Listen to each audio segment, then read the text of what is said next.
ಯಶವಂತಪುರದಲ್ಲಿ ಸರ್ಕಾರಿ ಶಾಲೆಯಲ್ಲಿ ಮಕ್ಕಳಿಂದ ಟಾಯ್ಲೆಟ್ ಕ್ಲೀನ್ ಮಾಡಿಸಿದ್ದಾರೆ, ಪೋಷಕರು ಗಲಾಟೆ ಮಾಡ್ತಾ ಇದ್ದಾರೆ.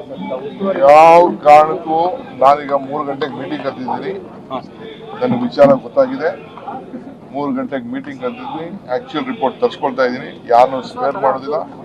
ಮೊನ್ನೇನೋ ಯಾವುದೋ ಒಂದು ಇದರಲ್ಲಿ ಈ ಥರ ಆಯಿತು ಅಂತೇಳಿ ನಾವು ಕಾನೂನು ಕ್ರಮ ಕೈಗೊಂಡಿದ್ವಿ. ಮಕ್ಕಳನ್ನ ನಾವು ಯಾವ ರೀತಿ ಬಳಸ್ಕೊಳ್ಬೇಕು, ಮಕ್ಕಳಿಗೆ ಶಕ್ತಿ ಕೊಡಬೇಕು, ಮಾಡಬೇಕು. ಅವ್ರಿಗೆಲ್ಲ ನಾವು ಶಾಲೆಗಳಿಗೆ ಕಮಿಟಿ ಇದೆ. ಅಂಥ ಸಂದರ್ಭದಲ್ಲಿ ಏನೇ ಶೌಚಾಲಯ ಕ್ಲೀನ್ ಮಾಡೋಕ್ಕೆಲ್ಲ ಬೇಕಾದಷ್ಟು ವ್ಯವಸ್ಥೆ ಇದೆ, ಅದನ್ನು ಮಾಡಬೇಕು. ಮಕ್ಕಳನ್ನ ಯಾವ ರೀತಿ ದುರುಪಯೋಗ ಮಾಡ್ಕೊಳ್ಬಾರ್ದು. ಕೆಲವು ಕಡೆ ಹಿಂದೆ ಒಂದು ಕಾಲದಲ್ಲಿ ಇತ್ತು, NSS ಎಲ್ಲ ಇದ್ದಂಥ ಸಂದರ್ಭದಲ್ಲಿ, ಸೇವಾದಾಳ ಸಂದರ್ಭದಲ್ಲಿ ಆ ಜಾಗನ ಕ್ಲೀನ್ ಮಾಡೋದು, ಮಕ್ಕಳು ಇದನ್ನು ಗಿಡ ನೆಡೋದು, ಆ ಕಾರ್ಯಕ್ರಮ ಮೊದಲಿಂದ ಇತ್ತು. ಈಗ ಶೌಚಾಲಯಗಳನ್ನ ಯಾರು ಕ್ಲೀನ್ ಮಾಡಿಸುವಂತ ಯಾರಿಗೂ ಕೂಡ ನಾವು ಅವಕಾಶ ಕೊಟ್ಟಿಲ್ಲ, ಕೊಡೋದಿಲ್ಲ, ಮುಂದಕ್ಕೂ ಕೊಡೋದಿಲ್ಲ. ಅದು ಕೆಟ್ಟ ಎಚ್ಚರವನ್ನ ಕೊಡ್ತೇವೆ.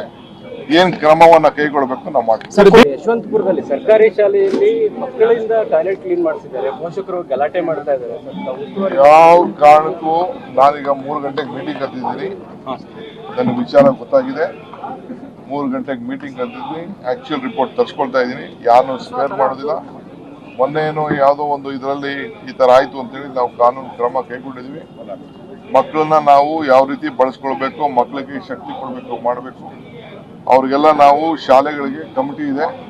ಅಂಥ ಸಂದರ್ಭದಲ್ಲಿ ಏನೇ ಶೌಚಾಲಯ ಕ್ಲೀನ್ ಮಾಡೋಕ್ಕೆಲ್ಲ ಬೇಕಾದಷ್ಟು ವ್ಯವಸ್ಥೆ ಇದೆ, ಅದನ್ನು ಮಾಡಬೇಕು. ಮಕ್ಕಳನ್ನ ಯಾವ ರೀತಿ ದುರುಪಯೋಗ ಮಾಡ್ಕೊಳ್ಬಾರ್ದು. ಕೆಲವು ಕಡೆ ಹಿಂದೆ ಒಂದು ಕಾಲದಲ್ಲಿ ಇತ್ತು, NSS ಎಲ್ಲ ಇದ್ದಂಥ ಸಂದರ್ಭದಲ್ಲಿ, ಸೇವಾದಾಳ ಸಂದರ್ಭದಲ್ಲಿ ಆ ಜಾಗನ ಕ್ಲೀನ್ ಮಾಡೋದು, ಮಕ್ಕಳು ಇದನ್ನು ಗಿಡ ನೆಡೋದು, ಆ ಕಾರ್ಯಕ್ರಮ ಮೊದಲಿಂದ ಇತ್ತು.